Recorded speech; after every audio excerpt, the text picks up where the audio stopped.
सत्संग की महिमा का बखान शब्दों से नहीं किया जा सकता है। कहते हैं एक घड़ी आदि से पुनियाद, तुलसी साध संगत सुकोट कटे अपराध। पल भर का भी अच्छे इंसान से सामना हो जाता है, इंसान का पूरा जीवन बदल जाता है। इतने बड़े डकैत वाल्मीकि थे, पल भर का संत का सामना हुआ और पूरा जीवन बदल गया, महर्षि वाल्मीकि हो गए। इतना बड़ा डाकू अंगुलीमाल था, पल भर महात्मा बुद्ध से सत्संग हुआ और पूरा जीवन बदल गया। एक बार वशिष्ठ जो थे, राम के गुरु वशिष्ठ थे, वो विश्वामित्र के आश्रम उनसे मिलने जाते हैं। बातचीत होती है और जब वशिष्ठ जाने लगते हैं तो विश्वामित्र उनको अपने 100 वर्ष की तपस्या का फल भेंट करते हैं। तो वशिष्ठ कहते हैं कभी आप मेरे यहाँ आइएगा। कहते हैं हम ठीक आएंगे। कुछ समय बाद विश्वामित्र वशिष्ठ के यहाँ आए, उन्होंने स्वागत सम्मान किया। जब विश्वामित्र जाने लगे तो वशिष्ठ ने अपनी एक घड़ी का सत्संग का फल दिया। तो विश्वामित्र ने कहा आप मेरा अपमान कर रहे हैं, मैंने आपको 100 वर्षों तपस्या का फल दिया और आप एक घड़ी सत्संग का फल दे रहे हैं। कहने लगे सत्संग का फल कम नहीं होता है। तो दोनों में थोड़ा विवाद हुआ। तो कहने कोई तीसरा अगर इसका फैसला करे तो मान्य होगा। तो जाते हैं ब्रह्मा जी के पास। ब्रह्मा जी कहते हैं आप बताइए किसका फल श्रेष्ठ है, इनका सत्संग का या सौ और तपस्या का। तो ब्रह्मा जी सोचते हैं कौन पचड़े में पड़े, वो भेजते हैं भगवान शंकर के पास।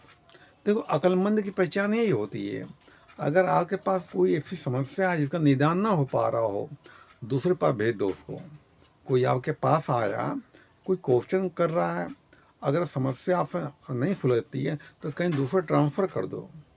तो फिर डॉक्टर होता है ना, कोई मरीज जाता है उसके बस का नहीं है तो झंझटी पीस है, सीरियस पीस है, तो वो दूसरे के यहाँ भेज देता है। इससे मेरी सिलाई दुकान है, कोई झंझटी कपड़ा आता है, पल्ले नहीं पड़ता है, दूसरों टरका देते हैं भैया फलाने के यहाँ चले जाओ। तो अक्लमंदी पहचान होती है। तो ब्रह्मा जी ने कहा भगवान शंकर के पास जाओ।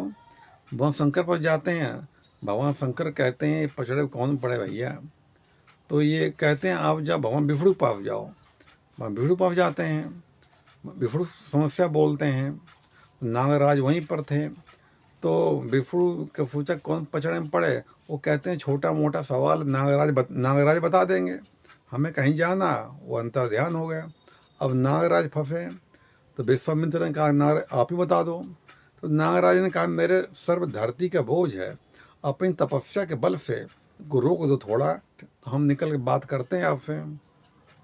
तो विश्वामित्र ने अपनी 1000 तपस्या फल उनको धरती दिए, धरती तू ठहर जा, लेकिन धरती नहीं ठहरी। तो वशिष्ठ का आप अपना दिखाइए। तो वशिष्ठ ने कहा कि मैं एक घड़ी के सत्संग का फल तुझे मैं दे रहा हूँ, धरती तू ठहर जा। धरती ठहर गई। तो विश्वामित्र बोलते हैं फैसला करो। नागराज का फैसला तो हो गया, तुम्हारे 1000 तपस्या का फल धरती नहीं रुक पाई, एक घड़ी सत्संग के फल से रुक गया। तो सत्संग का जीवन बहुत बड़ा महत्व होता है। मैंने खुद 12 साल सत्संग किए, संतों के साथ में रहा हूँ।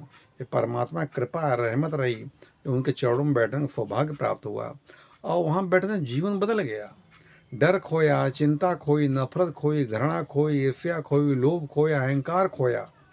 अब हमेशा शांति मन बनी रहती है। जब छोटा बच्चा कोई रो रहा होता है, जब माँ दूध पिलाती है तो बच्चा शांत हो जाता है। कोई प्यासा आने पानी बिना तड़पता, पानी पीता शांत हो जाता है।